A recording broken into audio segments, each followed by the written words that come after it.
Guys, imagine করে দেখো, তোমার কাছে মাত্র 6 মাস সময় আছে, আর ঠিক 6 মাস পরেই তোমার মৃত্যু হবে। সো তুমি ওই সময়টা কি করবে? আর যদি এর পরও বেঁচে থাকতে চাও, তাহলে তোমাকে কিছু অসাধ্য কাজ করে দেখাতে হবে।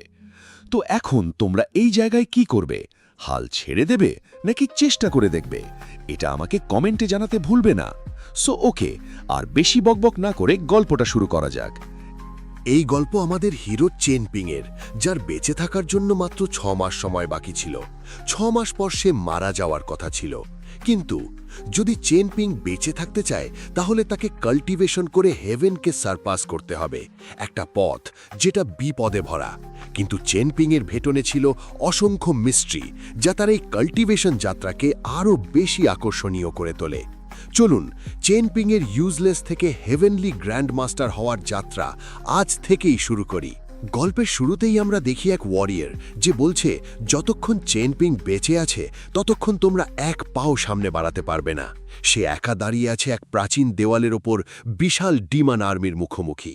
তার চারপাশে প্রবাহিত হচ্ছিল এক ভয়ঙ্কর শক্তিশালী অরা, আর তার হাতে ছিল এক ডিমানের কাটা মাথা।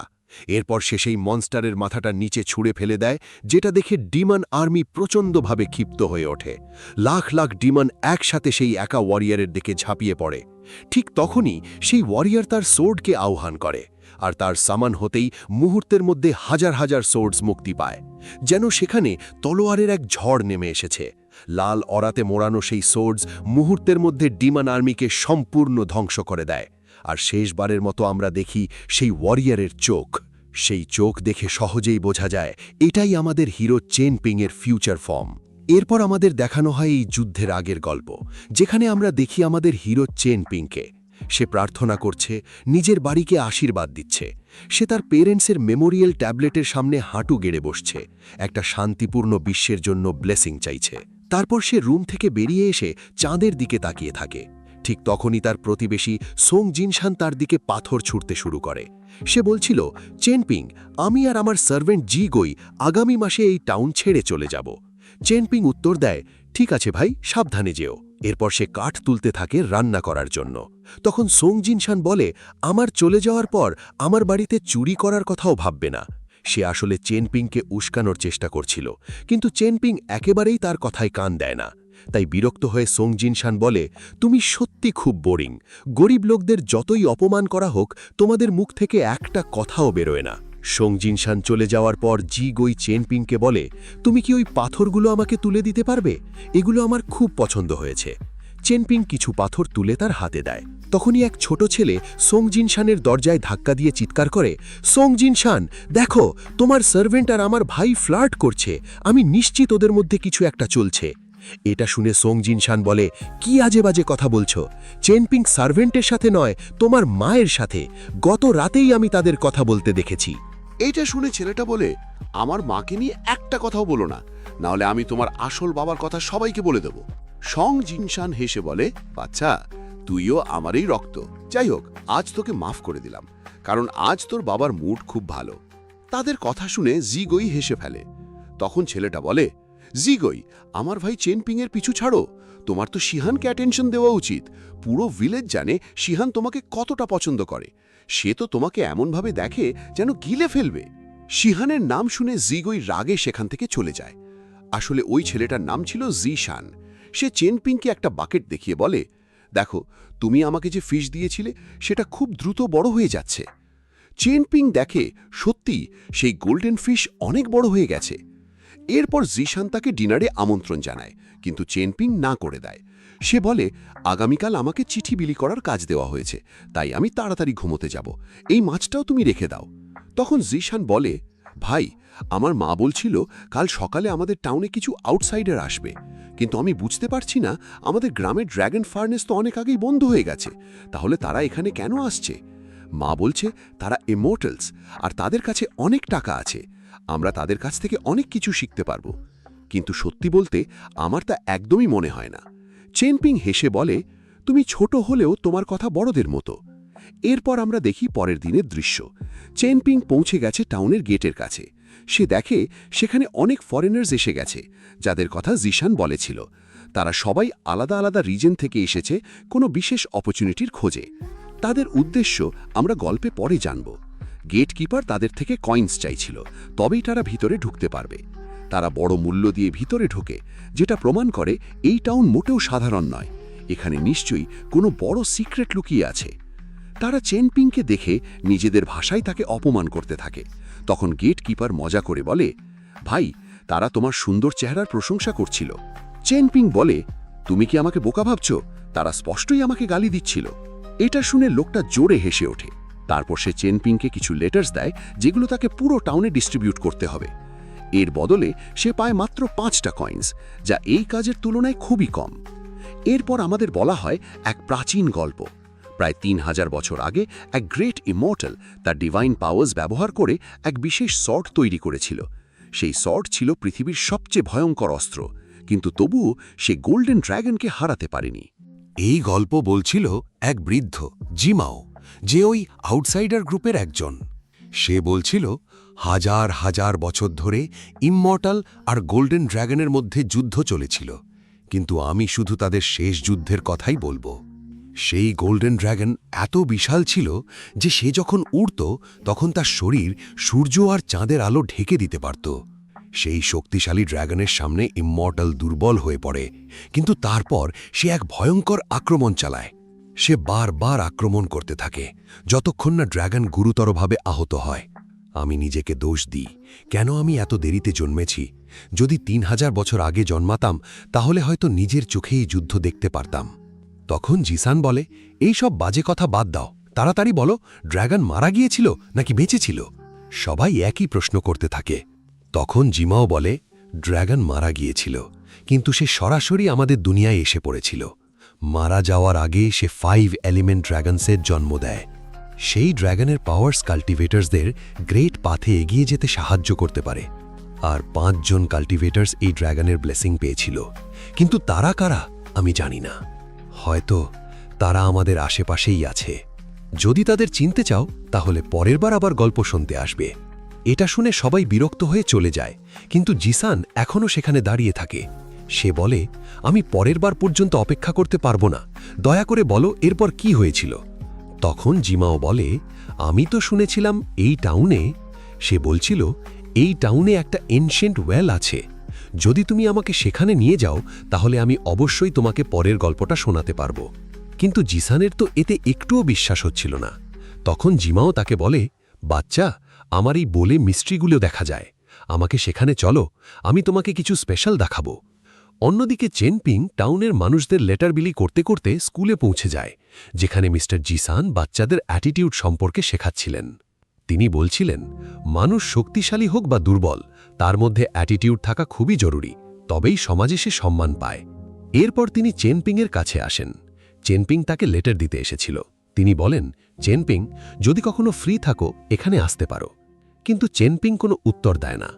তখন জিসান বলেন, কোনো সমস্যা নেই, আজকাল বইয়ের ক্যারেক্টাররা রিয়েল লাইফের মানুষের থেকে অনেক আলাদা, পৃথিবী বদলে গেছে। তবুও চেনপিং কোনো জবাব দেয় না। সে শুধু জিসানকে গ্রিট করে সোজা মার্কেটে চলে যায়। পথে তার নজর পড়ে এক গোল্ড ফিশের ওপর, যেটা সে কিনতে চেয়েছিল, কিন্তু তার কাছে ছিল মাত্র 5টা কয়েন্স।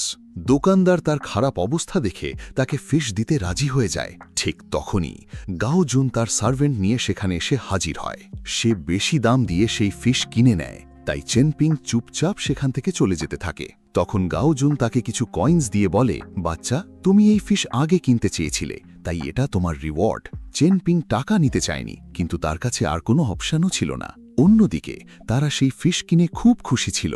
এল্ডার বলছিল, মাস্টার, যদি আপনি লাকি হন এই ফিশ গোল্ডেন ড্র্যাগনে রূপান্তরিত হতে পারে। ঠিক তখনই এক ফরচুন টেলার চেনপিংকে বলে, বাচ্চা, তুমি যে ফিশ ওকে দিলে সেটা হয়তো গোল্ডেন ড্র্যাগন হতে পারত। কিন্তু চেনপিং তার কথায় কোনো মন দেয় না। তখন লোকটা বলে, দেখো, আমার কাছে স্ক্রিপচারের নলেজ আছে, চাইলে আমি তোমার অ্যানসেস্টারের জন্য প্রেয়ার লিখে দিতে পারি। যদি তারা খুশি হয় তোমার দারিদ্র্য মুহূর্তেই দূর হয়ে যাবে। চেনপিং তার কথা মেনে নেয়, কিন্তু তখনই লোকটা বলে, বাচ্চা, আমি তোমার ভিতরে এক ইভিল স্পিরিট অনুভব করছি। যদি তুমি সেই স্পিরিটটাকে বের করতে চাও তাহলে তোমাকে একটু এক্সট্রা খরচ করতে হবে। চেনপিং বলে, সিনিয়র, আমার কাছে শুধু 5টা কয়েন্স আছে। আপনি শুধু আমার পেরেন্টসের জন্য ট্যালিসম্যান লিখে দিন, যাতে তাদের আত্মা শান্তি পায়। তাই সেই ফরচুন টেলার, যার নাম ছিল মিং চেন, সে চেনপিংকে 2টা ট্যালিসম্যান বানিয়ে দেয়। সেগুলো নিয়ে চেনপিং বাড়ির দিকে চলে যায়। অন্যদিকে জুসান জিমাওকে এনশিয়েন্ট ওয়েলের কাছে নিয়ে আসে। সে বলছিল, দ্রুত তোমার বোল দেখাও। তখন জিমাও তার হাত মুচড়ে দেয়, আর সেই মুহূর্তে সে অনুভব করে জিসানের বোনস অনেক হেভি, আর তার বাকেটের ফিশটাও আসলে এক রিয়াল ওয়াটার ড্রাগন। টেন্স জিমাও জিজ্ঞেস করে, বাচ্চা, এই ফিশ তোমাকে কে দিয়েছে? আমি কি এটা দেখতে পারি? কিন্তু জিসান তাকে সরাসরি গালি দিতে শুরু করে। চেনপি মাসুক, তারপর আমরা দুজন মিলে তোমাকে এখানেই পুঁতে ফেলব। শুরু থেকেই তুমি আমাকে বোকা বানাচ্ছ। জিমাও হেসে বলে, বাচ্চা, এত খারাপ গালি কোথায় শিখলে? জিসান বলে, সব আমার মার কাছ থেকে শিখেছি, আর এই ফিশ আমাকে চেনপিং দিয়েছে। তুমি চাইলেও এটা নিতে পারবে না। চেনপিংয়ের নাম শুনেই জিমাও কিছু হিসাব করতে শুরু করে। তারপর জিজ্ঞেস করে, তোমার চেনপিংয়ের সাথে কি সম্পর্ক? জিসান প্রাউডলি বলে, আমরা তো ছোটবেলার বন্ধু। এটা শুনেই জিমাও তাকে তার বোল দেখায়। ডার্ক টোনে জিসান সেই পানিতে ভিশন দেখতে শুরু করে। পুরো টাউন সেই পানিতে ধ্বংস হয়ে গেছে। এটা দেখে সে এতটাই ভয় পায় যে 1 সেকেন্ডও সেখানে থাকতে পারে না। কোল্ড টোনে জিমাও বলে, এই বাচ্চা জিসানই আমার ডিসাইপল হবে, কিন্তু তার আগে আমাকে চেনপিংকে তার থেকে দূরে করতে হবে। অন্যদিকে আমরা ফু আর সাইশিনজিকে দেখি। সাইশিনজি বলছিল, জানি না এখানে কিছু পাবো কিনা। ফু তাকে চুপ থাকতে বলে, এই টাউন খুব পুরনো, আর এখানকার মানুষদের হেভেন নিজেই প্রোটেক্ট করে, তাই আমরা অপরচুনিটি খুঁজতে গিয়ে কাউকে হার্ট করতে পারি না। আমাদেরও অপরচুনিটি দরকার। সাইশিনজি বলে, তাহলে তুমি সং জিনশানের কাছে ইনফরমেশন নাও, আর আমি জি সানকে ডিসাইপল বানাবো। ফুও এতে রাজি হয়ে যায়। তখনই তাদের নজর পড়ে চেনপিংয়ের উপর। তারা তার পেছনে যেতে শুরু করে, আর এই সব কিছু জিমাও তার বলে দেখছিল। সে বলে, চেনপিংকে মরতেই হবে। এরপর সে চেনপিংয়ের উপর একটা স্পেল কাস্ট করে, যার ফলে চেনপিং প্রচণ্ড যন্ত্রণায় পড়ে যায়। ঠিক তখনই ফু আর ফেরিও সেখানে পৌঁছে যায়। তারা জিজ্ঞেস করে, আমরা জি সান আর সং জিনশান সম্পর্কে জানতে চাই। তুমি কি বলতে পারো তারা কোথায় থাকে? চেনপিং বলে, আমি বহু বছর ড্র্যাগন ফার্নেসে কাজ করেছি, তাই এই টাউনের কারো ব্যাপারে আমি কিচ্ছু জানি না। ফু তাকে ইনফরমেশনের বদলে একটা জেড পেন্ডেন্ট দিতে চেয়েছিল, তবুও চেনপিং কিছুই বলে না, কারণ সে এই আউটসাইডার্সদের একটুও বিশ্বাস করে না। ঠিক তখনই সং জিনশান এসে বলে, তোমরা আমাকে কেন খুঁজছ? ফু বলে, এই ফেরি জি সান সম্পর্কে জানতে চায়। তারা কথা বলছিল, ঠিক তখনই চেনপিং কিছু বলতে যাচ্ছিল, আর সেই সময় সাইশিনজি পা দিয়ে গোবরের ওপর পড়ে যায়। এটা দেখে সং জিনশান হেসে ওঠে। এতে ফেরি রেগে গিয়ে চেনপিংয়ের উপর অ্যাটাক করতে যাচ্ছিল, কিন্তু ফু তাকে থামিয়ে দেয়। আমরা সেন্টকে রাগাতে পারি না। ফেরি চেনপিংকে ছেড়ে দেয়, কিন্তু জিমাও তার ম্যাজিক দিয়ে চেনপিংকে কন্ট্রোল করতে শুরু করে। ফলে চেনপিং হঠাৎ করে ফেরিকে বলে, আপনার চোখ খুব সুন্দর। এটা শুনে ফেরি প্রচণ্ড রেগে যায়, আমি এর ভিতরের ইনার ডিমনটাকে মেরে ফেলব। সে সরাসরি চেনপিংয়ের মর্টালিটি ব্রিজে আঘাত করে, আর চেনপিং দূরে ছিটকে পড়ে। সাইশিনজির এক পাম অ্যাটাকেই চেনপিংয়ের ইমর্টালিটি ব্রিজ ভেঙে যায়। অন্যদিকে সিনিয়র জি সান একটা লেটার পড়েই ভিশন দেখতে পান, পুরো টাউন ধ্বংস হয়ে যাচ্ছে। তিনি বুঝে যান বিপদ আসছে। ফু ফেরির ওপর রেগে যায়, তুমি তার মর্টালিটি ব্রিজ ভেঙে এই টাউনের রুলও ভেঙে ফেলেছ, এখন তোমার এই ভুলের শাস্তি আমাকেও পেতে হবে। ফেরি বলে, চিন্তা করো না, এ লোক আজ নয় 6 মাস পরে মারা যাবে। এরপর ফু সং জিনশানের সাথে মিটিং ক্যান্সেল করে, আগামীকাল এসে বিজনেস নিয়ে কথা বলবো, আজ আমার মুড ভালো না। অন্যদিকে চেনপিং একটা লোটাস লিভ ধরার চেষ্টা করছিল, কিন্তু সেটা তার কাছে আসছিল না। এরপর আমরা দেখি মাস্টার জি সান তার ডিসাইপল জাও ইয়াওকে সিটির বাইরে ছেড়ে দিতে যাচ্ছেন। তিনি বলছিলেন, আমি ভেবেছিলাম এখানে অনেক বছর শান্তিতে থাকতে পারবো, কিন্তু মানুষ সেটা হতে দেবে না। তারা আমার নাকের নিচেই তাদের ডার্টি গেমস শুরু করেছে। তারা ভাবে আমি কিছুই বুঝব না, তাই আমি তোমার সাথে যেতে পারছি না, কিন্তু এটা আমার গিফট, তুমি এটা রাখো। যাও ইয়াও সেটা নিয়ে নেয়। ঠিক তখনই তার নজর পড়ে এক মেয়ের ওপর। সেই সিটির আর্চওয়ের দিকে তাকিয়েছিল, তার নাম নিং ইয়াও। যাও ইয়াও তাকে খুব পছন্দ করে ফেলে। জি শান বলে, কাল্টিভেশনে মন দাও, কিন্তু যদি কাউকে পছন্দ করো তাহলে গ্রেট বুদ্ধাও তোমাকে থামাতে পারবে না। মেয়েটা সব শুনে ফেলে। তারা একটু এগোতেই যাও ইয়াও বলে, তার গন্ধ খুব সুন্দর। এটা শুনেই নিংয়াও তার সোর্ড বের করে তাকে অ্যাট্যাক করতে ছুটে যায়, কিন্তু জি শান তার শক্তি দিয়ে অ্যাট্যাক থামিয়ে তাকে পিছনে ঠেলে দেয়। তিনি বলেন, সিংহ কখনো খরগোশ শিকার করে না, আমার ডিসাইপল দুর্বল, সে তোমার সাথে লড়তে পারবে না। আমি জানি সে তোমাকে অপমান করেছে, কিন্তু এর শাস্তি মৃত্যু হতে পারে না। নিংয়াও বলে, এটা আমার আর তার ব্যাপার, তুমি আমাকে উপদেশ দিতে পারো না, বরং আমি তোমার পাওয়ার দেখতে চাই। সে জি শানের ওপর আক্রমণ শুরু করে, কিন্তু তার একটা অ্যাটাকও তাকে স্পর্শ করতে পারে না, বরং সে নিজেই তার শক্তিতে পিছিয়ে যায়।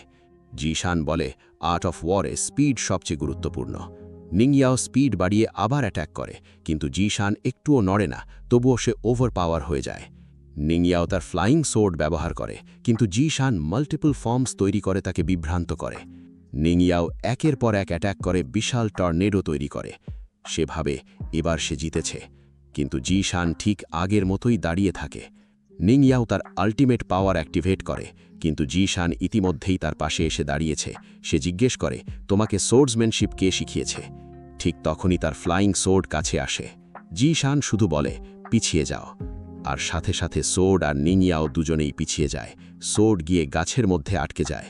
জি শান বলে, মার্শাল আর্টসের শিখরে পৌঁছানো সবচেয়ে কঠিন, তাই ছোট ব্যাপারে রাগ করা উচিত নয়, কারণ সামনে থাকা মানুষটা কত শক্তিশালী তা তুমি জানো না। এখন তুমি আমার কথা মানবে কিনা সেটা তোমার ইচ্ছা। আর নিং ইয়াও জাওয়ের হাতে চোট লেগেছিল, যার পরে নিং ইয়াওয়ের তলোয়ার তাকে ফিরিয়ে দেওয়া হয়। আর সাথে সাথে তার ফ্লাইং সোর্ড চেক করতে করতে জিশান বলছিল, তোমার তলোয়ার ততটা ধারালো নয় যতটা হওয়া উচিত। এটা তো মাত্র 2টা শব্দের ওজনই সামলাতে পারে, কিন্তু তোমার কোয়ালিটিস দেখে মনে হচ্ছে এতে 3টে শব্দ হ্যান্ডেল করার এবিলিটি থাকা উচিত ছিল। তারপর সে নিজের পাওয়ার্স ব্যবহার করে সেই সোর্ডটাকে অনেক বেশি ধারালো করে দিল। এটা জিশানের দিক থেকে নিং ইয়াওয়ের জন্য একটা তোহফা ছিল, কিন্তু এই মেয়েটা সেটা ঠুকরে দিল। সে বলল, আমার এই তলোয়ার দরকার নেই। এটা শুনে জিশান তাকে জিজ্ঞেস করল, মেয়ে, তুমি জানো আমি কে? যার উত্তরে নিং বলল, আপনার পাওয়ার্স দেখেই বুঝেছি আপনি এখানের একজন সেন্ট। তখন জিশান বলল, তবুও তুমি আমার গিফটটা রিজেক্ট করলে, তোমার তো এটা অ্যাকসেপ্ট করা উচিত ছিল। কিন্তু নিং সেটা না নিয়েই সেখান থেকে চলে যেতে লাগলো। জিশান তাকে বলছিল, এই তলোয়ার তোমাকে ডিফেন্ড করতে পারবে, কিন্তু নিং কিছু না বলেই চুপচাপ চলে গেল। রাত হওয়া পর্যন্ত সে পুরো টাউনটাই এক্সপ্লোর করছিল। সে মনে মনে বলল, সেই সেইন্ট আমার তলোয়ারে শব্দ বসিয়ে আমার উপর কোনো উপকার করেনি। তার মনে হয়েছে আমার তলোয়ার বাজে, আর সেই কারণেই সে এটাকে শার্প করে দিচ্ছিল। ঠিক তখনই নিং অনুভব করল কেউ তাকে ফলো করছে। ওটা ছিল একটা ফ্লাইং সোয়ার্ড, যা নিং ইয়াওয়ের উপর অ্যাটাক করতে এগিয়ে আসছিল। কিন্তু নিং ইয়াও সঙ্গে সঙ্গে সেই আক্রমণ এড়িয়ে গেল। অন্যদিকে আমরা গাও জুনকে দেখি, সে নিজের একটা বিশেষ ট্রেজারের দিকে তাকিয়েছিল। ঠিক তখনই সেখানে নিং ইয়াও পৌঁছে যায়। তার সার্ভেন্ট নিং ইয়াওকে দেখে সন্দেহ করে, তার মনে হচ্ছিল এই মেয়েটা গাওজুনকে মারতে এসেছে। কিন্তু নিং ইয়াও চুপচাপ সেখান দিয়ে চলে যাচ্ছিল। হঠাৎই একটা নাইফ সোজা নিংয়ের পাশ দিয়ে গাওজুনের দিকে এগিয়ে যায়। যদিও এল্ডার উ সেই নাইফটা ধরে ফেলেছিল, সে ভাবল নিং ইয়াওই তার মাস্টারের ওপর অ্যাটাক করেছে, তাই সে সঙ্গে সঙ্গে নিং ইয়াওর সাথে ফাইট শুরু করে দিল। এদের ফাইটের মাঝেই একটা রহস্যময় লোক গাওজুনকে মারতে এগিয়ে আসছিল। কিন্তু ঠিক তখনই নিং ইয়াও নিজের ফ্লাইং সোয়ার্ড সামান করেই সেই লোকটাকে শেষ করে দেয়। আসলে নিং ইয়াওই গাওজুনের জীবন বাঁচিয়েছিল। গাওজুন তার টেকনিক দেখে খুবই ইমপ্রেস হয়ে যায়। সে তৎক্ষণাৎ তাকে ধন্যবাদ জানাতে থাকে, কিন্তু এল্ডার উ এখনও তার উপর বিশ্বাস করছিল না। সে বলল, হয়তো এই মেয়েটা নিজের সাথীকেই মেরেছে শুধু আপনার ট্রাস্ট জেতার জন্য। কিন্তু গাও জুন সেটা ইগনোর করে সরাসরি নিং ইয়াওয়ের কাছে গেল। সে বলল, আমি সুইট ডাইনেস্টির ইয়াং মাস্টার, আর দয়া করে এল্ডার উকে মাফ করে দিন। সে শুধু আমাকে প্রোটেক্ট করার জন্যই আপনার উপর অ্যাটাক করেছিল। এই জেড সিলটা আমি আপনাকে গিফট করতে চাই। এটাকে আমার তরফ থেকে থ্যাংক ইউ টোকেন হিসেবে রাখুন। এটা দেখে এল্ডার উ হাঁটু গেড়ে বসে অনুরোধ করতে লাগল, দয়া করে এই জেড সিল তাকে দেবেন না। এটা আপনার ভবিষ্যতের জন্য খুব গুরুত্বপূর্ণ। প্লিজ ইয়াং মাস্টার, আমার কথা শুনুন। কিন্তু নিং এসব ড্রামা দেখে সেখান থেকে চলে যেতে লাগল। সে বলল, আমার তোমার গিফট দরকার নেই। তার চলে যাওয়ার পর গাওজুন বলল, এল্ডার উঠুন, আমাদের সুইট ডাইনাস্টিতে শুধু এম্পায়ারের সামনে মাথা নত করা উচিত। কিন্তু এল্ডার উ বলল, আমি আপনার চেয়ে বেশি অভিজ্ঞ। আমি জানতাম এই মেয়েটা বিশ্বাসযোগ্য নয়। এরপর সে দৌড়ে গিয়ে অকারণেই নিং ইয়াওয়ের সাথে আবার ফাইট শুরু করে দেয়। নিং ইয়াও তার প্রতিটা অ্যাটাক নিজের সোর্ড দিয়ে ডজ করছিল। তারপর সে কাউন্টার অ্যাটাকও করে, কিন্তু এল্ডার উ তাকে তুলে মাটিতে ছুঁড়ে ফেলে দেয়। এভাবে তাদের ফাইট চলতেই থাকে, আর নিং ইয়াও আগেই আহত থাকার কারণে সে ধীরে ধীরে দুর্বল হয়ে পড়ছিল। এবার এল্ডার তাকে একটা লাথি মেরে দেয়ালে ছুঁড়ে ফেলে দেয়। নিং ইয়াও বুঝতে পারে এবার সে তাকে শেষ করতেই আসছে। ঠিক তখনই গাওজুন এল্ডার উকে থামার আদেশ দেয়, কিন্তু সে কিছুই শোনে না। তখনই নিংয়ের ফ্লাইং সোর্ড, যেটাতে জি শান নিজের পাওয়ার ঢেলেছিল, সেটা বজ্র গতিতে গিয়ে এল্ডার উয়ের শরীরে ঢুকে যায়, আর ততক্ষণে নিং সেখান থেকে গায়েব হয়ে যায়। গাওজুন রেগে চিৎকার করে বলল, ওই মেয়েটা শাও ফ্যামিলি থেকে ট্রেনিং নিয়েছে। ভবিষ্যতে সে আমার বেস্ট শ্যাডো অ্যাসাসিন হতে পারত, কিন্তু তুমি অকারণে তার উপর অ্যাটাক করে আমার পুরো প্ল্যান নষ্ট করে দিলে। এল্ডার উ নিজের বুকে ঢোকা তলোয়ার বের করতে করতে বলল, আমার কাছে আপনার সেফটি সবচেয়ে গুরুত্বপূর্ণ। কিন্তু গাওজুন তার কথা শুনল না। সে বলল, তুমি আমার অর্ডার ফলো করনি। তুমি কি জানো না আমি সুই ডাইনেস্টির ভবিষ্যৎ প্রিন্স, আমি তোমার মাস্টার। তার রাগ দেখে এল্ডার উ সঙ্গে সঙ্গে ক্ষমা চাইতে লাগল। আর তখনই তারা সেন্ট জি শাংয়ের কণ্ঠ শুনতে পেলেন।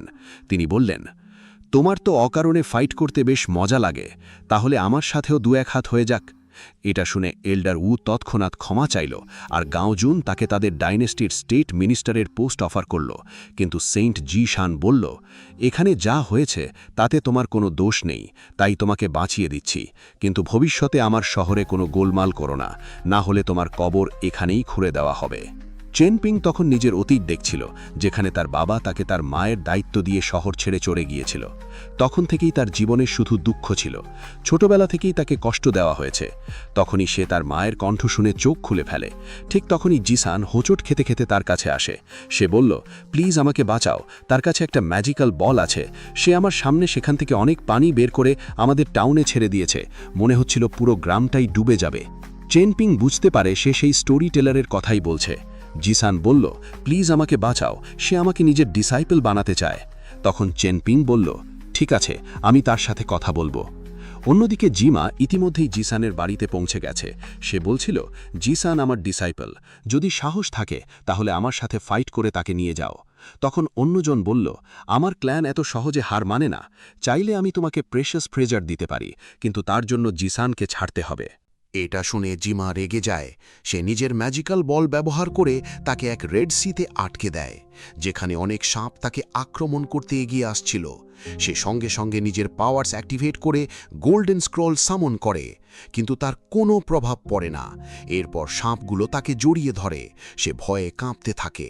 তারপর হঠাৎই সে সেই ইলিউশন থেকে বেরিয়ে আসে। সে বুঝে যায় এই লোকটার সাথে সে পারবে না, তাই সে তাকে গ্রিট করে সেখান থেকে চলে যায়। এরপর চেনপিং জিসানকে নিয়ে বাড়িতে ফিরে আসে। জিসান নিজের মুখ একটা ঝুড়ি দিয়ে ঢেকে রেখেছিল। সে জিমাকে এতটাই ভয় পাচ্ছিল যে তাকে দেখেই মাটিতে পড়ে যায়। সে বলল, আমি কখনোই বুড়োর ডিসাইপল হব না, আমি একদমই চাই না। তখন চেনপিং জিমার সাথে কথা বলতে যায়। সে বলল, আপনি তাকে ডিসাইপল বানাতে পারেন, কিন্তু তার জন্য তাকে রাজি হতে হবে। তখন জিসানের মা বলল, এই ইমমর্টাল খুবই শক্তিশালী। জিসান যদি তার ডিসাইপল হয় তাহলে ভবিষ্যতে সফল হবে। যাই হোক, জিসান কোনো কাজের নয়, না তার বুদ্ধি আছে, না কোনো স্কিল। যদি সে মাস্টারের সাথে প্র্যাকটিস করে তাহলে হয়তো তার ভবিষ্যৎ ভালো হবে। শেষ পর্যন্ত চেনপিং রাজি হয়ে যায়। সে জিসানকে বুঝিয়েও রাজি করায়। এরপর চেনপিং চলে যাবার পর জিমা জিসানকে তার বাউলের ভেতর দেখতে বলে, যেখানে জিসান চেনপিংয়ের গোল্ডেন ফিশ দেখতে পায়। কিন্তু জিসানের মা কিছুই দেখতে পাচ্ছিল না, তাই সে জিসানকে এক চড় মারে। জিসান কাঁদতে থাকে। তখন জিমা বলল, হাঁটু গেড়ে বসো, আমি তোমাকে ডিসাইপল বানাবো। কিন্তু জিসান শুধু চেনপিংয়ের গোল্ডেন ফিশটাই চাইছিল। তখন তার হাত বাউলের পানিতে লাগে, আর সে সোজা ভেতরে ঢুকে যায়। সেই বাউলের ভেতরে ছিল এক আলাদা দুনিয়া, যেখানে জিমা তাকে ট্র্যাপ করে রাখে। জিমা জিসানের মায়ের কাছে চেনপিংয়ের জন্মদিন জানতে চায়, আর সে বলার সাথে সাথেই জিমা হিসাব করতে শুরু করে। সে বলল, তোমার ছেলের যে সুযোগটা হয়েছে সেটা আসলে চেনপিংয়ের ছিল, আর এটা জিসানের মা ভালো করেই জানত। তার অপরাধ বোধ হচ্ছিল, কিন্তু ছেলের ভবিষ্যতের জন্য সে চেনপিংয়ের সুযোগ কেড়ে নিতে রাজি হয়ে যায়। জিমা সঙ্গে সঙ্গে একটা ইভিল টালিসম্যান তৈরি করে চেনপিংয়ের ভেতরে ঢুকিয়ে দেয়। সে যে কোনো মূল্যে চেনপিংকে শেষ করতে চায়, যাতে তার আর জিসানের বন্ধন ভেঙে যায়। চেনপিং বাড়ি ফিরে নিজের পেরেন্টসের সামনে হাঁটু গেড়ে বসে। ঠিক তখনই তার বন্ধু জিয়ানিং ঘরে ঢুকে পড়ে। সে বিছানায় উঠে জিসানের বাড়ির কথা শুনছিল। সে বলল, ভাই, ভেতরে কিছু হচ্ছে, আমি অদ্ভুত আওয়াজ পাচ্ছি। নামতে গিয়ে সে পড়ে যায়, আর চেনপিংয়ের বিছানাটা ভেঙে যায়। সে বলল, ভাই, আমি তোমার জন্য একটা কাজ খুঁজে পেয়েছি। তুমি মাস্টার রুয়ানের কাছে চলে যাও, সে একজন ব্ল্যাকস্মিথ। তুমি এখন যে টাকা কামাও তার ডাবল দেবে। কিন্তু চেনপিংয়ের পুরো মন পড়েছিল তার ভাঙা বিছানায়, আর তখনই তার বুকে ব্যথা শুরু হয়। মর্টালিটি ব্রিজ ভেঙে ফেলার কারণে চ্যানপিং প্রচণ্ড যন্ত্রণায় ভুগছিল, কিন্তু জিয়ান তো ভাবছিল ভাঙা বিছানার অবস্থা দেখে চ্যানপিংয়ের হার্ট অ্যাটাক হয়েছে। সে বলল, ভাই, এটা নিয়ে একদম টেনশন নিও না, একটু অপেক্ষা করো, আমি এক্ষুনি এসে এটা ঠিক করে দেব। চ্যানপিং শুধু তাকে সেখান থেকে চলে যেতে বলছিল। মিনওয়াইল চ্যানপিংয়ের সোল তার শরীর ছেড়ে বাইরে বেরিয়ে আসারও চেষ্টা করছিল। এদিকে জিয়ানের চোখ পড়ল জিগুইয়ের উপর, যে ঝাড়ু দিচ্ছিল। সে এমনভাবে তার দিকে তাকাচ্ছিল যেন এই মুহূর্তেই তাকে গিলে ফেলবে। ঠিক তখনই জিগুই তাকে তাকিয়ে থাকতে ধরে ফেলে। জিয়ান নিজের পাওয়ার্স ব্যবহার করার চেষ্টা করছিল, কিন্তু বাস্তবে জিগুই তার শরীরের নাজুক জায়গায় ঝাড়ু দিয়ে এমন একটা আঘাত করল যে বেচারা জিয়ানের হাঁটা চলাই বদলে গেল। সে কাঁদতে কাঁদতে বলল, বলো তো, নিজের হবু স্বামীর সাথে এমন কে করে? অন্যদিকে আমরা ফরচুন টেলার মিংচেনকে দেখি। সে লোকজনকে অকারণে ভয় দেখিয়ে তালিসমান কিনতে বাধ্য করছিল। ঠিক তখনই জিয়ান সেখানে পৌঁছায়। সে নিজের মনে বলছিল, গত রাতেই জিগুই আমার স্বপ্নে এসেছিল, আমরা দুজন অনেক ভালোবাসার মুহূর্ত কাটিয়েছি, কিন্তু বাস্তবে সে এত ভয়ঙ্কর কেন? তখনই মিংচেন তার কাছে এসে বলল, ছেলেটা, তোমার মুখ দেখেই বুঝতে পারছি ভবিষ্যতে তোমার জীবনে প্রচুর রক্তপাত হবে। কিন্তু জিয়ান জানত এই লোকটা তাকে ঠকাতে চাইছে। সে বলল, আমি তোমার কথা বিশ্বাস করি না। মিংচেন বলল, তুমি বিশ্বাস না করলেই সত্য বদলে যাবে না। যদি নিরামদে থাকতে চাও তাহলে তোমাকে বাতি চালাতে হবে। এটা শুনে জিয়ান তৎক্ষণাৎ একটা কাঠে আগুন লাগিয়ে দিল। এটা দেখে মিংচেন নিজের দোকান নিয়ে দৌড়ে পালাতে লাগল। জিয়ান চিৎকার করে বলছিল, দাঁড়া, যদি বাতি না জ্বালাই তাহলে তোর দোকানই জ্বালিয়ে দেব। মিংচেন দৌড়ে গিয়ে একটা গলিতে লুকিয়ে পড়ল। সে বলল, এমন বিপজ্জনক লোকেদের মাঝে বাঁচা সবচেয়ে কঠিন। ঠিক তখনই তার স্টিক নিচে পড়ে গেল। এটা দেখে সে বুঝে গেল তার উপরও বিপদ আসতে চলেছে, তাই সে তাড়াতাড়ি প্রার্থনা শুরু করল। কিন্তু বিপদ তো ইতিমধ্যেই এসে গেছে। কেউ তার পা ধরে ফেলেছিল। এই হালকা স্পর্শেই মিংচেনের সামনে ব্যাটল ভিশন ভেসে উঠল, যেখানে নিংয়াও এক ডেমনের সাথে লড়াই করছিল। সে বুঝে গেল এই মেয়েটার ডেস্টিনি মোটেও সহজ নয়, তাই সে দ্রুত হাত সরিয়ে পালানোর চেষ্টা করছিল, কিন্তু নিংয়াও আবার তার পা ধরে ফেলল। মিংচেন বলল, মা গো, দয়া করো, আমার দোয়া লাগলে তুমি একটা ভালো বাড়ি আর স্বামী পাবে। সে তার হাত ছাড়ানোর চেষ্টা করছিল। ঠিক তখনই একটা ফ্লাইং সোর্ড তার দিকে তাক করা হলো। মিংচেন বলল, আমি এমন মানুষ, আমি মরলেও কারোর জীবন বাঁচাতে পারবো না। এটা শুনে সোর্ড তার উপর রেগে গেল। তারপর সে বলল, ঠিক আছে, তাড়াতাড়ি অ্যানসেস্টার ট্রি থেকে একটা লিফ নিয়ে এসো, যাতে আমি এই মেয়েটার কাল্টিভেশন বাঁচাতে পারি। সঙ্গে সঙ্গে সোর্ড উয়ে গিয়ে লিফ নিয়ে এলো। এদিকে মিংচেন নিজের পাওয়ার দিয়ে গ্রামের সব ফ্যামিলির সাথে যোগাযোগ করার চেষ্টা করছিল, এই আশায় যে তারা নিংয়াওকে বাঁচাবে। কিন্তু গ্রামের কোনো ফ্যামিলি তাকে সাহায্য করতে রাজি হলো না। ঠিক তখনই ফ্লাইং সোর্ড লিফ নিয়ে ফিরে আসে। মিংচেন সেই লিফ ব্যবহার করে নিংয়াওয়ের কাল্টিভেশন বাঁচিয়ে দেয়। সে বলল, এই টাউনে ধনী মানুষ অনেক, কিন্তু কেউ তোমার চিকিৎসা করবে না, হয়তো কোনো গরিবই তোমাকে সাহায্য করতে পারবে। তখনই তার মাথায় চেনপিংয়ের কথা আসে। সে দ্রুত তার বাড়ির সামনে পৌঁছে যায়। বলল, চেনপিং, দেখো, আমি তোমার জন্য একটা বড় অপরচুনিটি নিয়ে এসছি। তারপর নিজেই ভাবল, আমি তো মিথ্যে বলতে পারি না। চেনপিং যতই বোকা হোক, এই মেয়েকে দেখেই বুঝে যাবে এটা অপরচুনিটি না, সমস্যা।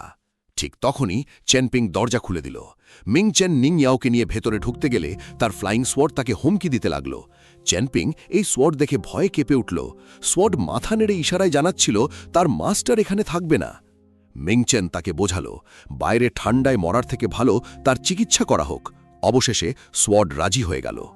মিংচেন বলল, তাড়াতাড়ি এই মেয়েটাকে ভেতরে নিয়ে যাও, এটা লজ্জা পাওয়ার সময় নয়। চেনপিং তাকে তুলে বিছানায় শুইয়ে দিল। সে জিজ্ঞেস করল, এই মেয়েটা আহত হলো কিভাবে? মিংচেন বলল, রাস্তায় গরুর গোবর ছিল, সে তাতে পা পিছলে পড়ে গেছে। আমি ধরতে যাচ্ছিলাম, কিন্তু তার আগেই সে মাথা আগে পড়ে যায়। তার মুখেও অনেক গোবর লেগেছিল।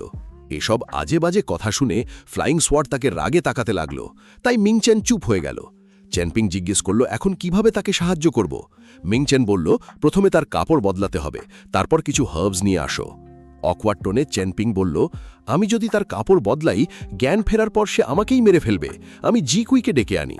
মিংচেন তাকে থামালো, জিকুইও সাহায্য করবে না, তাই তো আমি তোমার কাছে এসছি। স্লোলি চেনপিং নিংয়াওয়ের কাছে গেল। এদিকে মিংচেন সোয়ার্ডকে বোঝাচ্ছিল, দেখো, সে শুধু কাপড় বদলাচ্ছে। কিন্তু সোয়ার্ড হঠাৎই চেনপিংয়ের ওপর অ্যাটাক শুরু করে দিল। চেনপিং এদিক ওদিক সরে আক্রমণ এড়াতে লাগল। তখন মিংচেন পুরো শক্তি দিয়ে সোয়ার্ডকে পিছনে টানতে লাগল। সে চিৎকার করে বলল, আরে যাও, কাপড় বদলাও। কিন্তু চেনপিং তো নিং ইয়াওয়ের সৌন্দর্যেই তাকিয়েছিল। বিরক্ত হয়ে মিংচেন বলল, পরে দেখো, আগে কাজটা করো। চেনপিং তার কাপড় বদলাচ্ছিল, আর সোয়ার্ড মিংচেনকে এদিক ওদিক ছুঁড়ে মারছিল। অনেক মার খাওয়ার পর মিংচেন একটা প্রেসক্রিপশন লিখে দিল, বলল, এগুলো নিয়ে এসো। তখন চেনপিং বলল, আমি আপনার সব কথা মানব, কিন্তু একটা ফেভার চাই। যদি হঠাৎ আমার মৃত্যু হয়, আপনি কি আমার রিইনকার্নেশনে সাহায্য করবেন? আমি আবার আমার পেরেন্টসের কাছেই জন্ম নিতে চাই। এটা শুনে মিংচিনের মনে একটু সন্দেহ জেগে উঠেছিল, তাই সে সাথে সাথেই নিজের পাওয়ার্স ব্যবহার করে তার ইমমর্টালিটি ব্রিজ চেক করল, যেটা সত্যিই ব্রোকেন ছিল। তাই মিংচিনও তার কথা মেনে নিল, কিন্তু সে চেনপিংকে জিজ্ঞেস করল, তুমি এই অজানা মেয়েটাকে সাহায্য করলে কেন? তুমি তো চাইলে নাও বলতে পারতে। তখন সে বলল, একজন বোকাই এত সুন্দর মেয়ের সাহায্য করতে অস্বীকার করবে, আর আমি মোটেও বোকা নই। কিছুক্ষণ পর নিংয়ের জ্ঞান ফিরে এলো। তখন মিংচিন তাকে বলল, আমি তোমাকে এখানে এনেছিলাম যাতে তোমার চিকিৎসা করা যায়, আর ওই চেনপিংই তোমার কাপড় বদলে দিয়েছে, তোমার মুখ পরিষ্কার করেছে, তাই দয়া করে তাকে ভুল বোঝো না। ছেলেটা খুবই ভালো, এই পৃথিবীতে তার কেউ নেই, আর সে একটা কুমোরের কাজ করে। তখন নিং বলল, আপনি আমাকে বাঁচানোর জন্য এত কিছু করেছেন, এর জন্য আমি আপনাদের দুজনের কাছেই সারা জীবন কৃতজ্ঞ থাকব। এরপর মিংচিন তাকে জিজ্ঞেস করল, তুমি এই টাউনে কেন এসেছ? তখন সে বলল, আমি এই কন্টিনেন্টের সবচেয়ে ফেমাস সোর্ডম্যানের কাছে এসেছি, যার নাম মাস্টার রুয়ান। আমি তার কাছে একটা স্পেশাল সোর্ড বানাতে চাই। তখন মিংচিন বলল, মাস্টার রুয়ান এত সহজে তো সোর্ড বানিয়ে দেবে না। ঠিক তখনই চেনপিং সেখানে এসে গেল। নিং আর সে একে অপরকে খুব অকওয়ার্ডভাবে গ্রিট করছিল। এটা দেখে মিংচিং আর নিংয়াও জোরে জোরে হাসতে লাগল। এরপর মিংচিন চেনপিংকে বলল, আমি নানজান সিটিতে একটা সেরেমনি অ্যাটেন্ড করতে যাচ্ছি, তাই কয়েকদিন তোমাকেই নিংয়াওয়ের খেয়াল রাখতে হবে। কিন্তু চেনপিং তাকে প্রাইভেটে কিছু বলতে চাইল। সে বলল, আমি আহত, জানি না আমার কাছে কতটা সময় বাকি আছে, তাই দয়া করে আপনি দ্রুত ফিরে আসবেন। এটা শুনে মিংচিন সাথে সাথে নিজের পাওয়ার্স অ্যাক্টিভেট করে চেনপিংয়ের মাইন্ড স্পেসে পৌঁছে গেল। সেখানে সে সবকিছু দেখতে পাচ্ছিল, কিভাবে সাইজিনশি তাকে আহত করেছিল। সে বলল, ওই মেয়েটা একটা ছোট ব্যাপারে তোমার ইমমর্টাল ব্রিজ ভেঙে দিয়েছে, কিন্তু তোমার কাছে এখনো 6 মাস সময় আছে। এই 6 মাসে তুমি তোমার লাইফ এক্সটেন্ড করতে পারো, কিন্তু তুমি তো শুধু তোমার পেরেন্টসের কাছে যাওয়ার জন্যই ব্যস্ত। এরপর সে ডার্ক শ্যাডোজ ব্যবহার করে চেনপিংকে পানিতে ডুবাতে লাগল। সে বলছিল, তোমার মৃত্যুর জন্য তোমার মা বাবা খুশি হবে না, বরং কষ্ট পাবে। চেনপিংও খুব খারাপ অনুভব করছিল। তখন মিংচিন রাগে বলল, তুমি কোনোভাবেই মরতে পারো না। যদি তুমি মারা যাও, তাহলে মৃত্যুর পর সবাই তোমাকে লুজার বলবে। তোমার তো রিভেঞ্জ নেওয়া উচিত। অন্তত ওই মেয়েটাকে একটা শিক্ষা দাও, যাতে সে আর কারো সাথে এমন না করে। এরপর তারা মাইন্ড স্পেস থেকে বেরোয় এলো। মিংচেন নিং ইয়াওয়ের দায়িত্ব চেনপিংয়ের উপর দিয়ে দিল। সে বলল, মাস্টার রুয়ানের সাথে গিয়ে কাজ করো, এতে তোমার কাল্টিভেশনে সাহায্য হবে, আর হয়তো তোমার লাইফও এক্সটেন্ড হবে। যাওয়ার সময় সে তাকে বোঝালো, তোমার প্যারেন্টসের মৃত্যুর জন্য তুমি দায়ী নও, বরং তোমার ফাদারই এই রিজন ছেড়ে গিয়েছিল, আর সেখান থেকেই তোমার জীবনের সমস্যাগুলো এসেছে। যদি তুমি তোমার জীবনের সমস্যাগুলো সহজ করতে চাও, তাহলে তোমাকে কঠোর পরিশ্রম করতে হবে। চেনপিং হঠাৎ বুঝতে পারল, এই মানুষটা আসলে খুবই ভালো মনের। এরপর আমাদের পরের দিনের গল্প দেখানো হলো। চেনপিং নিংকে খাবার দিয়ে বলল, তুমি এখানে আরামে থাকো, আর আমি কিছুদিন আমার বন্ধু সিয়ানের বাড়িতে থাকব। এরপর সে তার এখন পর্যন্ত জমানো সব কয়েন্স নিংয়ের হাতে দিয়ে বলল, যদি আমি ফিরে না আসি, তাহলে দয়া করে এই কয়েন্স সিয়ানকে দিয়ে দিও, আর বদলে সে তোমার খেয়াল রাখবে। তখন নিং বলল, আমি তোমার আর মিংচিনের সব কথাই শুনেছি। আমি জানি তুমি ওই ফেয়ারির বিরুদ্ধে রিভেঞ্জ নিতে চাও, আর আমার মতে এটা ঠিকই হবে। সে তোমার কাছ থেকে তোমার জীবন কেড়ে নিয়েছে, তাই তাকে শাস্তি পেতেই হবে। কিন্তু প্রশ্ন হলো, তুমি কি সত্যিই মন থেকে এটা চাও? তখন চেনপিং বলল, আমি সিনিয়র জি শুঙ্কের কাছ থেকে শুনেছি, তুমি সাধারণ মানুষ হও বা পাওয়ারফুল, তোমার মধ্যে ডিগনিটি আর অ্যাটিটিউড থাকা উচিত। তখন নিং তাকে বলল, ওই আউটসাইডারের কাছে ম্যাজিক্যাল ট্রেজার আছে, যদি তুমি তাকে অ্যাট্যাক করতেই চাও, তাহলে খুব দ্রুত করতে হবে, তাহলেই হয়তো তুমি তাকে হারাতে পারবে। এরপর নিংয়ের সাজেশন নিয়ে চেনপিং সরাসরি রিভেঞ্জ পাথে বেরিয়ে পড়ল। সে চুপচাপ সাই জিনশিনকে ফলো করছিল। এদিকে ফু সাং জিনশিনের কাছ থেকে একটা টি-পট কিনতে চাইছিল। সে বলল, আমি তোমার সাথে বন্ধুত্ব করতে চাই, আর এই ডিল দিয়ে আমরা আমাদের বন্ধুত্ব শুরু করব। কিন্তু সাং জিনশিন বলল, আমি ফ্রেন্ডশিপ আর বিজনেস আলাদা রাখি, তুমি শুধু তোমার অফার বলো, আমি খুশি হলে টি-পট তোমার, না হলে তুমি এখান থেকে চলে যেতে পারো। এই টিপটে এমন কি আছে সেটা আমরা একটু পরেই জানতে পারব। ফু তখন ডিলের কথা বলতে শুরু করল। সে বলল, সেদিন আমি তোমাকে একটা ইয়েড প্যান্ডেন্ট দিয়েছিলাম, আর এই কয়েন্স, এগুলো দিয়ে তুমি অনেক টাকা উপার্জন করতে পারো, কারণ এই কয়েন্সে কপার এসেন্স আছে, যার মূল্য গোল্ড কয়েনের থেকেও বেশি। তুমি তো এতে ধনী হয়ে যাবে। কিন্তু স্যাং জিনশিন এই ডিল একদমই পছন্দ করল না। সে ফুয়ের সামনে নিজের কাপ ভেঙে বলল, তুমি কি আমাকে বোকা ভাবছ? তুমি যে কয়েন্স আমাকে দিচ্ছ এর 4 গুণ কয়েন্স আমার আগেই আছে, আর এত কম দামে অপরচুনিটি খুঁজছ? ভুলে যাও, আমি তোমাকে সাহায্য করব না। এটা শুনে ফু চুপচাপ নিজের পাওয়ার্স অ্যাক্টিভেট করল। সে টেবিলে ট্যাপ করে জিনশিনের ইমর্টালিটি ব্রিজ কাঁপিয়ে দিল। সে বলল, জিনশিন, আরেকবার ভেবে দেখো, তুমি কি সত্যিই আমার সাথে বন্ধুত্ব করতে চাও না? জিনশিন হেসে বলল, তুমি তো খুব পাওয়ারফুল, ভবিষ্যতে আমিও আঙুল নেড়েই কাউকে মারতে পারবো। দেখো, আমি তোমার সাথে ডিল করতে রাজি, কিন্তু আমার 2টো শর্ত আছে। প্রথমত, তোমাকে আমাকে 2 না 3 ব্যাগ কপার এসেন্স দিতে হবে, আর দ্বিতীয়ত, তোমাকে আমার জন্য একজনকে শেষ করতে হবে। এখানে সে ফুকে কার নাম বলল সেটা আমাদের দেখানো হয়নি।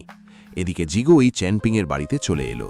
নিংকে সেখানে দেখে সে একটু অবাক হয়ে গেল। সে বলল, আমি তো ভাবিনি চ্যানপিংয়ের কোনো রিলেটিভ আছে।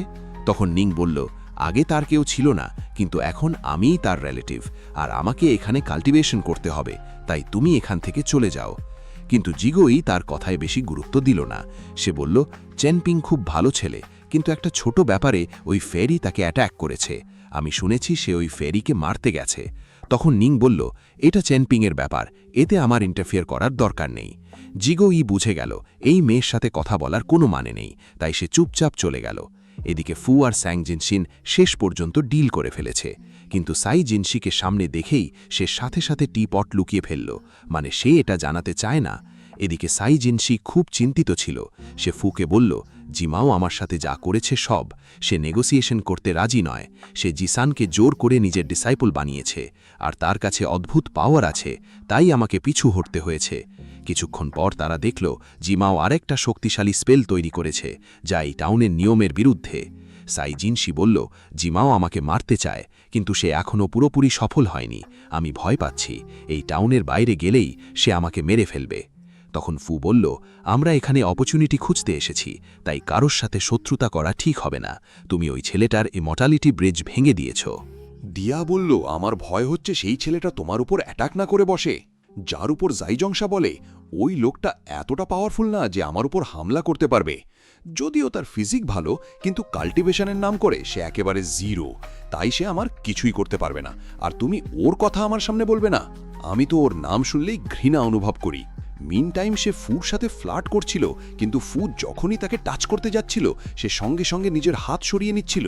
এমনকি সে তো চুপি চুপি ফুয়ের ব্রিজে অ্যাটাক করার চেষ্টাও করেছিল, যদিও এই ব্যাপারটা ফু বুঝে গিয়েছিল।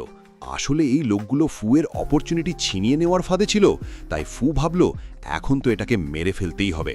তখন ফুও চুপি চুপি নিজের পাওয়ার্স অ্যাক্টিভেট করে নিল, আর ওখানেই চেনপিং লুকিয়েছিল। সে শুধু সঠিক সুযোগের অপেক্ষায় ছিল।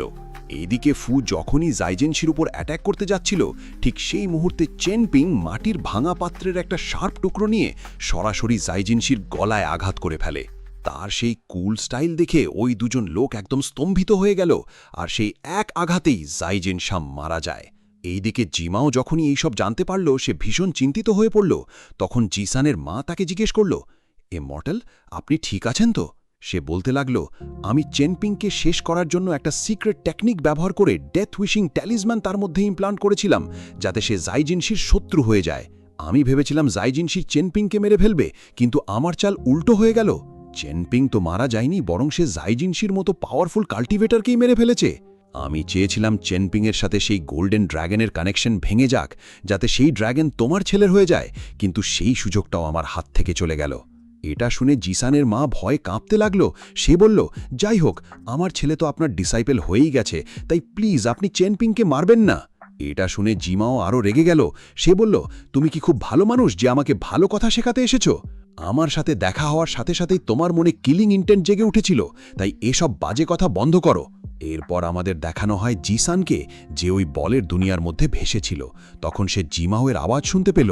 সে বলল, কাল্টিভেশন শুরু করতে হলে প্রথমে তোমাকে এই মনস্টারটাকে শেষ করতে হবে। সাথীরা জিমাও তাকে ইমোশনালি টর্চার করতেও শুরু করলো। সে এমন ভিশন দেখাতে লাগলো যেখানে লোকজন তার মা আর চেনপিংকে মারছে, আর জিসান চাইলেও তাদের সাহায্য করতে পারছিল না। তখনই তার সামনে একটা স্নেক মনস্টার এসে হাজির হলো, যেটাকে জিসান এক ঘুষিতেই ডিস্ট্রয় করে দিল। আর এটা করার সাথেই চেনপিংয়ের গোল্ডেন ফিশ তার কাছে চলে এলো। অর্থাৎ এখান থেকেই জিসান কাল্টিভেশনের দুনিয়ার নিজের প্রথম পদক্ষেপ রাখল। তবে এটা তো শুধু শুরু, কে জানে জিমাও আর কতদিন তাকে টর্চার করবে। এদিকে ফু চেনপিংকে বলছিল, তুমি সাইজিনশিকে ব্রুটালি শেষ করে দিয়েছ, এত সাহস তুমি কোথা থেকে পেলে? তখন চেনপিং তার সাথেও ফাইট করার জন্য রেডি হয়ে গেল। সে বলল, তুমি আমার বন্ধুকে মেরেছ। চেনপিং বলল, তুমি তো অনেকদিন ধরেই তাকে মারতে চেয়েছিলে, এটা আমি তোমার চোখ দেখে বুঝে গেছি। যেদিন সে আমার উপর অ্যাটাক করেছিল সেদিনই তুমি তাকে মারতে চেয়েছিলে, আর আজও তুমি সেই অসম্পূর্ণ কাজটা শেষ করতে চেয়েছিলে, কিন্তু তোমার আগেই আমি তাকে শেষ করে দিয়েছি। আর এখন আমি তোমার চোখে আমার জন্য কিলিং ইন্টেন্ট দেখতে পাচ্ছি। এটা শুনে ফু হেসে উঠল। সে বলল, তুমি অনেক স্মার্ট। যাই হোক, আমি ফেয়ারিকে তোমার অ্যাটাক থেকে বাঁচাতে পারিনি, কিন্তু আমাকে তোমার থেকে প্রতিশোধ নিতেই হবে, না হলে আমার ড্রাগন সিটির সম্মান মাটিতে মিশে যাবে। তোমার বডি খুবই ইউনিক, যদি তুমি কাল্টিভেশনের সুযোগ পেতে তাহলে হয়তো কিছু অ্যাচিভমেন্ট করতে পারতে, কিন্তু এখন সেটা ইম্পসিবল। এরপর সে নিজের পাওয়ার অরা রিলিজ করে চেনপিংকে আহত করে দেয়। দ্বিতীয় অ্যাটাকে তো সে চেনপিংকে শেষই করে দিত, কিন্তু চেনপিং পাশ কাটিয়ে যায়। তারপর দুজনের মধ্যে ফাইট শুরু হয়ে যায়। চেনপিংয়ের কাছে কোনো কাল্টিভেশন পাওয়ার ছিল না, যার কারণে সে ফুয়ের সামনে কিছুটা দুর্বল হয়ে পড়েছিল। তবুও সে তার 100% দিয়ে ফাইট করছিল। চেনপিং এবার পুরোপুরি নিজেকে ফুয়ের উপর ছুড়ে দেয়, এতে ফু অনেকটা পিছিয়ে যায়। ঠিক তখনই চেনপিং তার গলা কাটার চেষ্টা করে, কিন্তু ফু নিচু হয়ে নিজেকে বাঁচিয়ে নেয়। তবে ততক্ষণে চেনপিং সেখান থেকে অদৃশ্য হয়ে যায়। ফু তাকে চারদিকে খুঁজতে থাকে, আর হঠাৎই চেনপিং তার উপর ঝাঁপিয়ে পড়ে। কিন্তু ফু সময় মতো অ্যাটাক ডজ করে ফেলে। তারপর সে চেনপিংকে ভীষণভাবে মারতে থাকে। সে বলল, বাচ্চা, স্ট্রিট ফাইট আলাদা জিনিস, আর তুমি আমার সাথে যে ফাইট করছো এর জন্য তোমাকে নিজের প্রাণ দিতে হবে। এরপর সে পাম অ্যাটাক দিয়ে চেনপিংকে দেয়ালে ছুঁড়ে ফেলে, কিন্তু চেনপিং সঙ্গে সঙ্গে একটা মাটির পাত্র দিয়ে তার উপর আঘাত করে। এবারও সে ফুকে মারার একদম কাছাকাছি ছিল, কিন্তু ঠিক তখনই ফু তাকে তার পাওয়ারফুল ড্রাগন দিয়ে বেঁধে ফেলে। সে বলল, এই ড্রাগন আমি তখনই ব্যবহার করতে চেয়েছিলাম যখন আমার সামনে কোনো স্ট্রং কাল্টিভেটর আসবে, কিন্তু এখন তোমার মতো লুজারের ওপর আমার পাওয়ার নষ্ট হয়ে গেল। এদিকে সেই ড্রাগন চেনপিংকে শেষ করার একদম কাছে ছিল, কিন্তু তার আগেই ফুর ওপর এক ভয়ঙ্কর সাপ্রেস পাওয়ার রিলিজ হতে লাগলো। আসলে এটা ছিল সেংজি শং এর কাজ। সেই সাপ্রেস পাওয়ারের কারণে ফুকে পিছিয়ে যেতে হলো। সে চেনপিংকে বলল, এখানে কিছু রুলস আছে যেগুলো আমি ভাঙতে চাই না, কিন্তু চেনপিং তখন রাগে ফুঁসছিল। সে সেই শার্প টুকরোটা তুলে সরাসরি ফুর পেটে আঘাত করে। এতে ফু অনেকটা পিছিয়ে যায়, আর চেনপিং তার উপর ঝাঁপিয়ে পড়ে। কিন্তু ঠিক তখনই সেংজি শং সবকিছু ফ্রিজ করে দেয়। ওয়াটার বাবলসের ওপর ভেসে সে সেখানে এসে পৌঁছায়। সে দেখে চেনপিং ইতিমধ্যেই ফেরিকে শেষ করে দিয়েছে, আর এখন সে ফুর একদম কাছাকাছি। এরপর সে একটা লোটাস লিফে টাচ করে টাইমকে আনফ্রিজ করে দেয়। এর সাথে সাথেই চেনপিং ফুর গলা চেপে ধরে তাকে পুশ করে, তারপর একটা জোরালো লাথি মেরে দেয়ালে ছুঁড়ে ফেলে। এরপর চেনপিং তার গলা চেপে ধরে আর একটা শার্প অবজেক্ট ঢুকিয়ে দেয়, আর ঠিক সেখানেই ফুর মৃত্যু হয়ে যায়। কিন্তু এই ফলাফল সেংজি শং একদমই মেরে নেয়নি, তাই সে আবার টাইমকে পিছিয়ে দিয়ে সবকিছু আনফ্রিজ করে দিল। আগের বারের মতোই চেনপিং হঠাৎ করে ফুকে তুলে সোজা দেয়ালে ছুঁড়ে মারল, কিন্তু এবার ফু কাঁপা গলায় বলছিল, যদি তুমি আমাকে শেষ করে দাও তাহলে তুমিও আমার সাথে মারা যাবে, তুমি আমার সাথে ফাইট করার মতো যোগ্যই নও। চেনপিং ঠান্ডা স্বরে বলল, আমার তোমার সাথে কোনো শত্রুতা নেই, আমি শুধু নিজেকে ডিফেন্ড করছিলাম। আর এত বলেই সে নিজের সমস্ত শক্তি লাগিয়ে ফুর গলা চেপে ধরতে শুরু করল। ফু হাঁপাতে হাঁপাতে বলল, প্লিজ আমাকে ছেড়ে দাও, আমি আর কখনো তোমাকে বিরক্ত করব না। এদিকে চেনপিং নিজের সাথেই যেন ফাইট করছিল। সে একদমই ফুকে মারতে চাইছিল না, কিন্তু তার ভেতরে থাকা সেই ইভিল অরা তাকে জোর করে চালিত করছিল। তাই না চাইতেও সে ফুর গলায় হালকা একটা আঘাত করল, আর ঠিক সেই মুহূর্তে নিজের কিলিংয়ার্স থামানোর জন্য চেনপিং নিজেকেই আহত করে ফেলল। অন্যদিকে সেন্ট জিশান আবার সবকিছু ফ্রিজ করে দিল। তিনি ধীরে ধীরে বললেন, একবার আমার মাস্টার আমাকে বলেছিলেন, যারা এক্সট্রা অর্ডিনারি ট্যালেন্টেড হয় তাদের হৃদয়ের ভেতরে সবসময় একটা দানব বাস করে, কিন্তু সেই দানবকে নিয়ন্ত্রণে রাখা এটাই আসল ট্যালেন্টের প্রমাণ। আর যদি কোনো সাধারণ মানুষ এই কাজটা করতে পারে তাহলে তার মতো ট্যালেন্টেড আর কেউ নেই। জিশান বললেন, আজ চেনপিং সেটাই করে দেখিয়েছে। তারপর তিনি আবার সবকিছু ফ্রিজ করে শুধু চেনপিংকে আনফ্রিজ করলেন। তিনি বললেন, চেনপিং, এবার থামো। তারপরই তিনি তৎক্ষণাৎ সেই ইভেল ট্যালিসম্যানটা চেনপিংয়ের বুক থেকে টেনে বের করে নিলেন। অন্যদিকে জিমাও বুঝে গিয়েছিল যে তার চাল ব্যর্থ হয়ে গেছে। জিশান তখন চেনপিংকে বললেন, আমার সাথে চলো, তোমার সাথে কিছু কথা আছে। চেনপিং ফুকে ছেড়ে তার পেছনে হাঁটতে শুরু করল। জিশান বললেন, চেনপিং, তুমি মানো বা না মানো, আমাদের এই পৃথিবীতে গডস আর ডিমন্স দুটোই এক্সিস্ট করে। চেনপিং বলল, হ্যাঁ সিনিয়র, আমি এটা মানি। ছোটবেলায় আমার মা আমাকে অনেক পুরনো গল্প শোনাতেন। সেই গল্পগুলোর মাধ্যমেই তিনি আমাকে ভালো আর খারাপের পার্থক্য শিখিয়েছেন। জিশান বললেন, আমরা প্রত্যেকে ভালো আর খারাপকে আলাদাভাবে দেখি, আর সেটা আমাদের হৃদয়ের উপর নির্ভর করে। তখন চেনপিং বলল, সিনিয়র, আমি কি আপনাকে একটা প্রশ্ন করতে পারি? জিশান হালকা হাসি দিয়ে বললেন, আমি জানি তুমি কি জানতে চাও। তুমি এই টাউন সম্পর্কে জানতে চাও। দেখো, এটা সত্যি যে আমাদের টাউনের নিচে একটা রিয়েল ড্র্যাগন সমাধিস্থ আছে, আর সেই ড্র্যাগনের পাওয়ারের কারণেই এখানে জন্মানো শিশুদের মধ্যে স্পেশাল এবিলিটিস দেখা যায়, যা বাইরে কারো মধ্যেই নেই। তবে এই ট্যালেন্ট প্রত্যেক শিশুর মধ্যে থাকে না। যদি তারা লাকি হয়, তাহলে তারা অসাধারণ পাওয়ার পায়। চেনপিং বলল, সিনিয়র, আমি শুধু আমার মা বাবার সম্পর্কে জানতে চেয়েছিলাম। আমার তো তাদের কোনো স্মৃতিই নেই। ঠিক আছে, আজ আমি তোমাকে সেই সিক্রেট বলেই দিচ্ছি। তারপর তিনি ড্র্যাগন রিচ ফ্যান্টাসি ক্রিয়েট করলেন। তিনি বললেন, এই টাউনে জন্মানো প্রতিটি শিশুর রক্তে একটা সিক্রেট টেকনিক থাকে, আর এই টেকনিক সবার মধ্যে আলাদা আলাদা হয়। এখানে শিশুর জন্মের পরই তাদের রক্তের একটা ড্রপ নিয়ে বিশেষ মাটির পাত্রে সংরক্ষণ করা হয়। তারপর সেই পাত্রটাকে 6 বছর পর্যন্ত আগুনে রাখা হয়। মেয়েদের পাওয়ার অ্যাক্টিভেট হতে 6 বছর লাগে, কিন্তু ছেলেদের ক্ষেত্রে সময়টা 9 বছর। যদি শিশুর ভাগ্য ভালো হয়, তাহলে সেই মাটির পাত্র তার মতোই পাওয়ার ধারণ করে। আর এই জিনিসটাই দেখে আউটসাইডাররা স্পটেই বড় দামে বিট করে। তুমি এটাকে এক ধরনের গ্যাম্বেলও বলতে পারো। ভাগ্য ভালো হলে তারা অসাধারণ পাওয়ারওয়ালা পট পেতে পারে। এই সব শুনে চেনপিং পুরোপুরি হতবাক হয়ে গেল। জিশান বললেন, তোমার প্যারেন্টস খুবই ভালো মানুষ ছিলেন। তোমার ফাদারেরও মোটামুটি ট্যালেন্ট ছিল, কিন্তু এতটা স্পেশাল ছিলেন না যে কোনো আউটসাইডার তাকে কিনে নিয়ে যাবে। কিন্তু এক ব্যক্তি তোমার ফাদারের নেটাল পোর্সেলেন, অর্থাৎ যে পাত্রে তার ব্লাড রাখা ছিল, সেটার সাথে ছলচাতুরি করেছিল, যার ফলে সবকিছু উল্টো হয়ে যায়। সেই লোকটাও ব্যাডলাকের শিকার হয়, আর একই জিনিস তোমার ফাদারের সাথেও ঘটে। কিন্তু তোমার ফাদারের কাছে ছিল তোমার। সেই মুহূর্তে পোড়া মাটির চুল্লি থেকে ধোঁয়াকুণ্ডলি পাকিয়ে উঠছিল। ঠিক তখনই একজন আউটসাইডার এসে সেই ফার্নেসটি খুলে ফেলে এবং তোমার বাবার কাছ থেকে তোমার নিজের নেটাল পোর্সেলেন ছিনিয়ে নেয়। যদি সেই লোকটা ওটার সাথে সামান্যতমও কোনো কারচুপি করত, তবে তুমি হয়তো আজ একটি ডেভিলে পরিণত হতে। কিন্তু সে দ্রুত বিষয়টি বুঝতে পেরে তোমার পোর্সেলেন ভেঙে ফেলে। যা হয়েছে ভালোর জন্যই হয়েছে, নয়তো আজ তুমি কোনো মানুষ থাকতে না। চেনপিং তার বাবার মৃত্যু নিয়ে বারবার প্রশ্ন করছিল, কিন্তু জিশান কোনো উত্তর দিচ্ছেন না। তিনি কেবল বললেন, মৃত মানুষকে মৃতই থাকতে দাও। যদি তুমি জানতে চাও কেন তোমার ভাগ্য এত খারাপ, তবে তোমাকে এই পৃথিবীর অরিজিন বুঝতে হবে। আজ থেকে 3000 বছর আগে একটি রিয়েল ড্র্যাগন এখানে এসে আছড়ে পড়েছিল। সেই সময় 4 জন সেইন্ট একটি চুক্তি করেন। প্রতি 60 বছর অন্তর তারা পর্যায়ক্রমে সিংহাসনে বসবেন, যাতে তারা সেই ট্রু ড্র্যাগনের এনার্জি পাহারা দিতে পারেন এবং সেই শক্তির সুফল নিজেদের ফ্যামিলির সাথে ভাগ করে নিতে পারেন। কিন্তু যেখানেই ক্ষমতার প্রশ্ন আসে, সেখানেই শুরু হয় বিবাদ। মানুষের স্বভাবই হল ক্ষমতার লোভ, আর এই কারণেই একদল ক্ষমতালোভী লোক সেই শক্তি ছিনিয়ে নেওয়ার চেষ্টা করছে এবং বাইরে থেকে আউটসাইডাররাও এখানে হানা দিচ্ছে।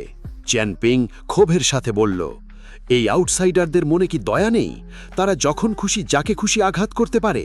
তখন জিশান একটি ট্যালিসম্যান বের করে দেখালেন এবং বললেন, এটি স্টোরি টেলার ঝিমাওর, যে কিনা বাইরের পৃথিবীর অত্যন্ত প্রভাবশালী টাং ফ্যামিলির সদস্য।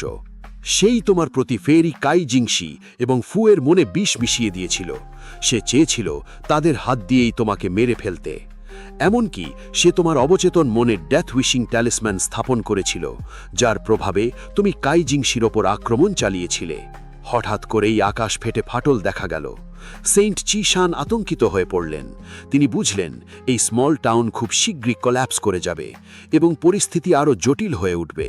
কিন্তু চেনপিং এখনও এইসব সামলানোর মতো শক্তিশালী হয়ে ওঠেনি।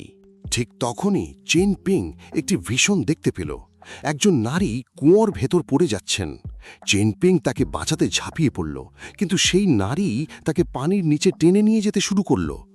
ভিশনটি ভেঙে যেতেই চেনপিং ভয়ে শিউরে উঠল। চিশান তাকে বললেন, কাউকে সাহায্য করা মহৎ কাজ, কিন্তু কাউকে বাঁচাতে গিয়ে নিজের প্রাণ বিসর্জন দেওয়া কোনো ওয়ারিয়রের কাজ নয়। তোমাকে এগুলো শিখতে হবে। চেনপিং কাতর হয়ে বলল, সিনিয়র, আপনি কি আমায় সাহায্য করবেন? আমি জানি আমি আর বেশি দিন বাঁচব না। চিশান যখন তাকে জিজ্ঞেস করলেন সে মৃত্যুকে ভয় পায় কিনা, চেনপিং উত্তর দিল, একদম না, আমি শুধু আমার বাবা মায়ের কাছে যেতে চাই। এই কথা শুনে চিশানের রাগ গিয়ে পড়ল জিমার ওপর। তিনি তার শক্তির প্রেসার দিয়ে সেই বুড়োকে মাটিতে মিশিয়ে দিলেন। ভয়ে পেয়ে জিমাও ক্ষমা চাইল এবং সোনার উপর মুদ্রা দিতে চাইল, কিন্তু চিশান তা প্রত্যাখ্যান করে তাকে 30 বছরের জন্য সুজিয়ান লেকের নির্বাসনে শাস্তি দিলেন। এরপর তারা পৌঁছলেন অ্যানসেস্টার ট্রি-এর কাছে, যেখানে এই শহরের পূর্বপুরুষদের আত্মা বাস করে। চিশান এ বাচ্চার জন্য আশীর্বাদ হিসেবে একটি লোকাস লিফ প্রার্থনা করলেন। প্রথমে কোনো সাড়া না পেয়ে তিনি ক্ষোভের সাথে বললেন, আমি সারা জীবন এই শহরের সেবা করেছি, বিনিময়ে কি এই বাচ্চার জন্য একটি পাতাও পেতে পারি না? চেনপিং শান্ত স্বরে বলল, সিনিয়র, থাক, আশীর্বাদ না পেলেও আমি দুঃখিত নই। ফরচুন টেলার মিং চেন আমাকে বলেছিলেন মাস্টার ওয়েনের ডিসাইপল হতে পারলে হয়তো আমি আরও কদিন বাঁচব। ঠিক তখনই অলৌকিকভাবে একটি লোকাস লিফ উড়ে এসে চেনপিংয়ের কাছে পৌঁছল। চিশান জানালেন এটি ইয়াও ফ্যামিলির অ্যানসেস্টার থেকে পাওয়া এক বিশেষ দান। চেনপিং প্রতিজ্ঞা করল যতদিন সে বেঁচে আছে ইয়াও পদবীর মানুষদের সে নিজের জীবন দিয়ে হলেও রক্ষা করবে। ফিরে আসার সময় চিশান তার একটি সাধারণ হেয়ারপিন তাকে উপহার দিলেন এবং আশ্বস্ত করলেন যে বাকি সব বিপদ তিনি সামলে নেবেন। অন্যদিকে জাদুকরি বলের ভেতর বন্দি চিশানের কাছে চেনপিংয়ের দেওয়া সেই গোল্ডেন ফিশটি ছিল। সেই অন্ধকারের ভেতর অজস্র সাপ মিলে এক বিশাল মনস্টার তৈরি করল তাকে গিলে ফেলার জন্য।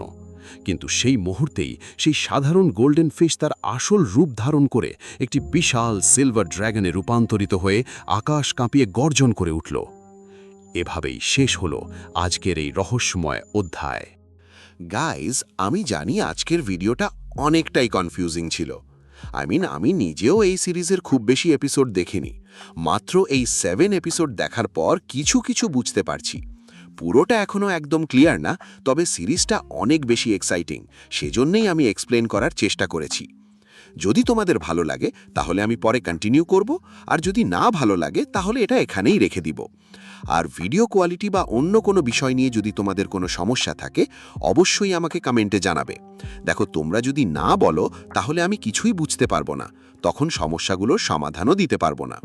যেমন কাল গাজিরিয়াদুল ভাই আর মানিক ভাই সহ আরও কয়েকজন কমেন্ট করেছিলে ভাই ভয়েস ইংলিশে আসছে, সেই সলিউশনটা আজকের ভিডিওর শুরুতেই দিয়ে দিয়েছি। দেখো, আমি খুব প্রফেশনালভাবে হয়তো সব এক্সপ্লেন করতে পারবো না, তবে যতটুকু পারি যাতে তোমরা বুঝতে পারো সেই চেষ্টা করি। আর হ্যাঁ, আজকাল দেখি তোমরা কমেন্ট করা কমিয়ে দিয়েছো। গাইজ, আমি জানি না কেন, কিন্তু এই ভিডিওতে অন্তত 100টা কমেন্ট চাই। যেভাবেই হোক সেটা তোমাদের ব্যাপার, কিন্তু আমি চাই তোমরা কমেন্ট করো। ঠিক আছে, আমরা দেখা করছি নেক্সট ভিডিওতে। So okay, see you in the next video and thanks for watching.